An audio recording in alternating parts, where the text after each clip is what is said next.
नमस्कार मित्रांनो, आज मी बनवणार आहे न्यू रेसिपी गाजर वडा. गाजरापासून बनविलेला वडा एकदा खाल्ला की पुन्हा पुन्हा बनवायला मन होईल. गाजरचा वडा बनविण्यासाठी रेसिपीला सुरुवात करूया. गाजर आपण नेहमी भाजी बनविण्यासाठी किंवा हलवा बनविण्यासाठी वापरतो. 3 गाजर किसून 2 वाटीचे प्रमाण झाले. आले आणि लसूणची पेस्ट न करता अर्धा इंच आले किसून घ्यायचे आहे. तिखट जर खात असाल तर चांगल्या 10-12 हिरव्या मिरच्या घ्या किंवा तुमच्या आवडीनुसार कमी मिरच्या घ्या. 1 कांदा मोठ्या फोडी करून घ्यायचा. आता हे कापून घेतलेले सर्व साहित्य चॉपर जारमध्ये घालून बारीक करून घ्यायचे. कांद्याबरोबर बघा मी लसूण आणि मिरच्यासुद्धा बारीक करून घेणार आहे. आज मी तुम्हाला अगदी वेगळ्या पद्धतीने मस्त असे कुरकुरीत वडे बनवून दाखविणार आहे. चॉपरमध्ये बघा कांदा, हिरवी मिरची, लसूण किती बारीक झाले आहे. हे हाताने सुद्धा एवढे बारीक कापून होत नाही. आता याच्यामध्ये किसून घेतलेले आलेसुद्धा घालून घेतले आणि चांगली मुठभर कोथिंबीर घेऊन छान अशी एकदम बारीक चिरून घ्यायची आणि कोथिंबीरसुद्धा त्या जारमध्ये घालून घेऊया. आता इथे बघा चण्याची डाळ मी 5 तास भिजत घातली होती. 2 वाट्या चण्याची डाळ आहे 200 ग्रॅम. तर 4 ते 5 तास ती भिजत ठेवायची. नंतर त्याला चाळणीमध्ये गाळून घ्यायची आहे. डाळीतले पाणी पूर्णपणे निथळून गेल्यावरती आता याला मोठ्या जारमध्ये घालून चांगली अशी सरसरीत वाटून घ्यायची आहे. सुरुवातीला पाणी न घालता कोरडी वाटून घ्या. नंतर थोडेसे पाणी घालून सरसरीत वाटून घ्यायची. पाणी जास्त नाही घालायचे. 3 चमचे पाणी घालायचे फक्त. पाणी जर जास्त झाले तर डाळ पातळ होईल आणि पेस्ट होईल. तर डाळीची पेस्ट नको आहे, सरसरीत पाहिजे. वाटलेल्या डाळीमध्ये आता किसून घेतलेले पूर्णपणे गाजर घालून घ्यायचे. नंतर आता चॉपरमध्ये बारीक करून घेतलेले सर्व साहित्य घालून घ्यायचे आणि तुम्हाला जर का कांदा लसूण घालायचा नसेल तर नका घालू. आता याच्यामध्ये चवीनुसार मीठ, चिमटीभर हिंग आणि अर्धा चमचा हळद घालून घ्यायची. आता जेवढे आपण साहित्य घातले आहे सर्व साहित्य आता एकत्रित करून चांगले मिक्स करून घ्यायचे.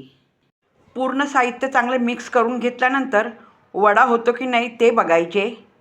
वडा होत आहे तरी पण बघा या डाळीमध्ये अजून लुसलुशीतपणा वाटत नाही.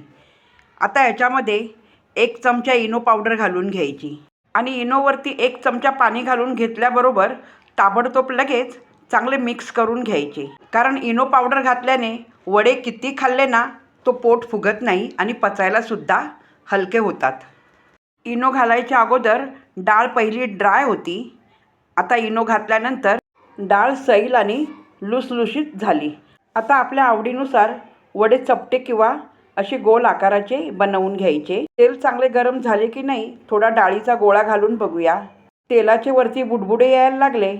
डाळीचा गोळासुद्धा लगेच वरती आला. आता याला काढून घेऊया. तेल छान गरम झाले आहे.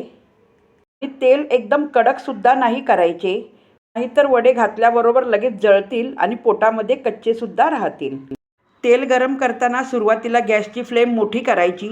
एकदा का तेल गरम होत आले गॅसची फ्लेम लगेच मंद करून ठेवायची. बरोबर प्रमाणशीर तेल गरम होते. कढईमध्ये बसतील तेवढेच वडे घालून घ्यायचे आहे. वडे घालताना गॅसची फ्लेम मध्यम आचेवर ठेवायची म्हणजे पटापट वडे फुगून येतात. एक बाजू चांगली तळून झाली वडे लगेच पलटी करून घ्यायचे.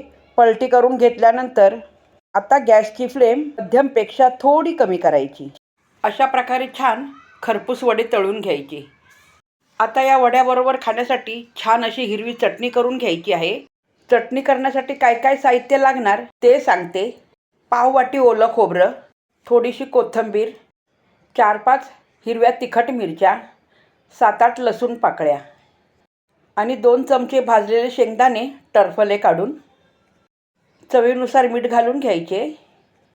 सुरुवातीला ही चटणी मी कोरडीच वाटून घेणार. त्याच्यानंतर थोडे पाणी घालून अशा प्रकारे चटणी वाटून घेणार आहे.